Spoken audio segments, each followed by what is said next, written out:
Hello guys, నమస్తే. Welcome back to our channel. అందరూ ఎలా ఉన్నారు? బాగున్నారా? ఇవి చూసారా? వంగనారండి. వంకాయ గింజలను వేస్తే ఇలా వస్తాయన్నమాట. వీటిని తీసుకెళ్ళి మళ్ళీ కింద నాటితే పెద్ద చెట్లు వస్తాయి. సో మా మమ్మీ పొద్దున్నే వచ్చి చెక్ చేసుకుంటుంది ఎలా ఉన్నాయి తన చెట్లు అని చెప్పేసి. మేము కూడా సన్ రైజ్ ఎంజాయ్ చేద్దామని చెప్పేసి టెర్రస్ పైకి వచ్చాము. మాకైతే ఇలా జాంకాయలు కనిపించాయి చెట్టు నిండా. ఇంకేముంది, ఫటాఫట్ మొత్తం అన్ని కోసేసామన్నమాట.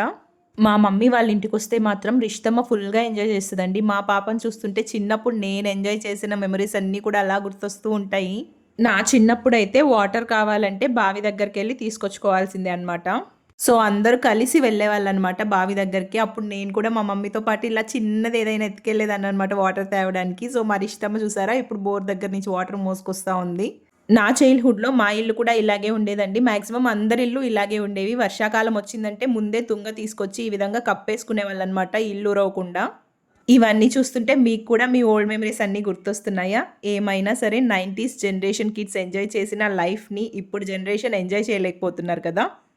ఎంత వర్క్ ప్రెషర్ ఉన్నా, ఎన్ని టెన్షన్స్ ఉన్నా అప్పుడప్పుడు ఇలా హాలిడేస్‌కి అమ్మమ్మ వాళ్ళ ఇంటికి, అమ్మ వాళ్ళ ఇంటికి ఎళ్లి విలేజ్‌లో ఎంజాయ్ చేస్తే మైండ్ కూడా చాలా పీస్‌ఫుల్‌గా అనిపిస్తది. ఇక్కడ చూసారా మా బుజ్జిది వాకింగ్ అని వదిలితే ఎలా పరిగెడుతుందో, ఇప్పుడే నడక నేర్చుకుంది. అంతలోనే పరిగెట్టేస్తుంది. చాలా క్యూట్‌గా ఉంది కదా! మీలో ఎంతమందికి విలేజెస్ అంటే ఇష్టం? నాతో కామెంట్ సెక్షన్‌లో షేర్ చేసుకోండి. నెక్స్ట్ వీడియోతో కలుసుకుందాం. Please subscribe. Thanks for watching. Bye.